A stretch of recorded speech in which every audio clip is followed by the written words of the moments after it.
Hello viewers, আসসালামু আলাইকুম। পবিত্র এই রমজান মাসে আপনাদের সবাইকে রমজান মোবারক। আশা করছি আল্লাহ তাআলার অশেষ রহমত এবং বরকতের মাসে আপনারা সবাই ভালো আছেন এবং সুস্থ আছেন। আমরাও আলহামদুলিল্লাহ ভালো আছি এবং সুস্থ আছি। আজকে রামাদানের ৪র্থ দিন আর যেহেতু রোজার মাস সকাল সকাল খুব একটা কাজ থাকে না। আজ থেকে ৬ মাস আগে আমার ছোট্ট ছেলে আমার কোল আলো করে পৃথিবীতে এসেছিল। আলহামদুলিল্লাহ ওর আজকে ৬ মাস পূর্ণ হয়েছে। আজকে ওকে ফার্স্ট টাইম সলিড খাবার দিব। আর এই প্লেট, বাটি, চামচ সবকিছু গিফট করেছে একজন ভাবি, সাইমা ভাবি। এই তো ফার্স্ট টাইম ওকে সলিড খাবার নিয়ে বসেছি আর আপনাদের সাথেও শেয়ার করে রাখছি। ফার্স্ট টাইম ট্রাই করার জন্য আমি এখানে চাউলের সুজি নিয়েছি। এটা আমার ছেলের ১ম বাইট, ১ম বার সে সলিড খাবার মুখে দিল। আলহামদুলিল্লাহ। মুখে দেওয়ার পর আমি ওর এক্সপ্রেশনটা বোঝার চেষ্টা করছিলাম যে কি করে। আমার মেয়েকে সলিড খাবার শুরু করতে অনেক কষ্ট করতে হয়েছে। দেখা গেছে যে ৬ মাসের পর থেকে ট্রাই করতে প্রায় ১৩ মাসে যেয়ে সে এটার সাথে used to হয়েছে ১ বছরের পরে যেয়ে। ছেলের বেলা কি হবে জানি না। ও নিচ্ছে কিন্তু খেতে পারছে না, মুখ দিয়ে পড়ে যাচ্ছে। ট্রাই করছে। ওর সাথে গল্প করছিলাম আর ওকে খাওয়ানোর চেষ্টা করছিলাম যাতে করে সে এটা খেতে পারে। ১ম দিন আসলে ওইভাবে খেতে পারবে না। ১ম দেখা যাবে যে ১ চামচ খাবে। ওই ১ চামচই যথেষ্ট ওদের জন্য। বাবুকে গোসল করে খাইয়ে দিয়েছিলাম। এরপর ঘুম পাড়িয়ে দিয়েছি। এখন আপনাদের সাথে শেয়ার করতে এসেছি। আমি গত ব্লগে বলেছিলাম যে আমি আরএফএল বেস্ট বাই থেকে কি প্রোডাক্ট কিনেছি আপনাদের সাথে শেয়ার করব। এখানে একটা ১/২ লিটারের পানির ফ্লাক্স রয়েছে, গরম পানির ফ্লাক্স।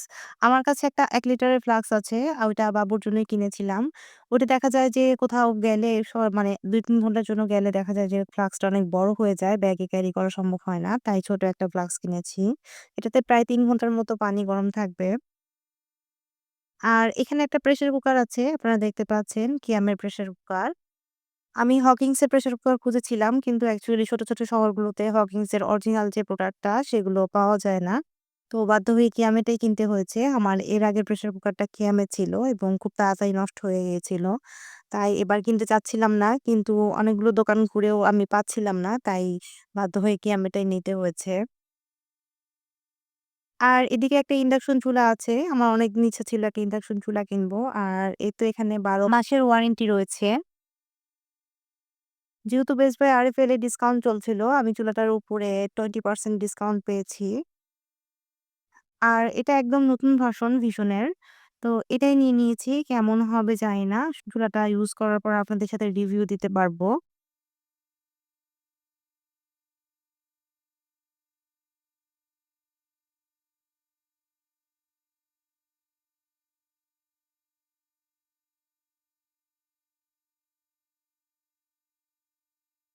এই ভিডিওটা বেশ কিছুদিন আগের এবং রোজার আগের ভিডিও।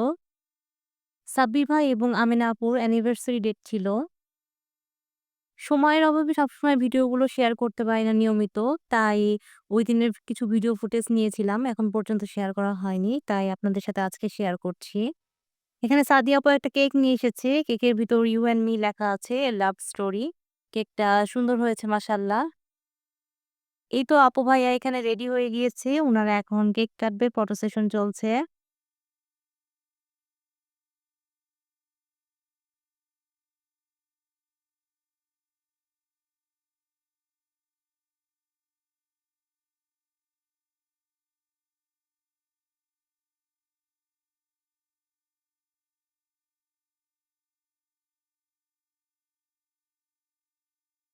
বিকালে স্ন্যাকস এর কিছু আইটেম করা হয়েছিল। আমিনা আপু এখন গিফট বক্স গুলো খুলে দেখছেন। আর এই পার্টটা আমার কাছে খুব বেশি ভাল লাগে গিফট আনবক্সিং করতে। ১ম গিফটটা ছিল সাইমা ভাবির। উনি একটা ফোল্ডিং বডি দিয়েছেন। এটা খুব ইউজফুল একটা জিনিস। এরপর একটা কাঁচের জগ দিয়েছেন। জগটা মাশাআল্লাহ সুন্দর হয়েছে অনেক। এর পরের গিফটটা ছিল মনিকা ভাবির। তো গিফটটা আমরা খুলে দেখছি। এর ভিতরে একটা টি-পট সেট ছিল। মাশাআল্লাহ খুব কিউট একটা জিনিস। সাজিয়ে রাখার জন্য এই ধরনের জিনিসগুলো আসলে দেখতে খুবই সুন্দর লাগে।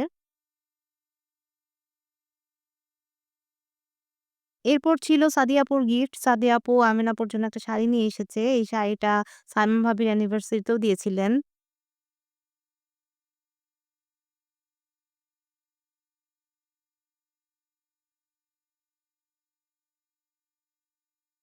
এখানে আরেকটা গিফট এসেছে। এটা সাদিয়া আপুর আম্মু আমিন আপুকে গিফট করেছেন।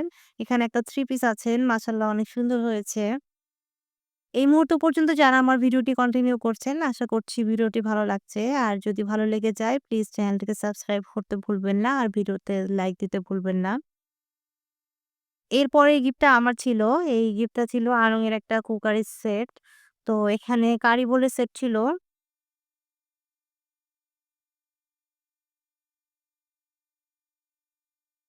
এটা ডিনারের ভিডিও ফুটেজ। আমি খুব বেশি একটা ফুটেজ নিতে পারিনি। এখানে আমাদের সবার ফটো সেশন চলছে। যেহেতু বসন্তের পরে ছিল ভাবি আর ভাইয়ের অ্যানিভার্সারিটা। তো আমরা সবাই বসন্তের প্ল্যান করি। ওইভাবে শাড়ি পরে গিয়েছিলাম। আজকের মতো ভিডিওটা এখানেই শেষ করছি। যদি আপনাদের ভালো লেগে যায় প্লিজ চ্যানেলটিকে সাবস্ক্রাইব করতে ভুলবেন না। আল্লাহ হাফেজ। আসসালামু আলাইকুম।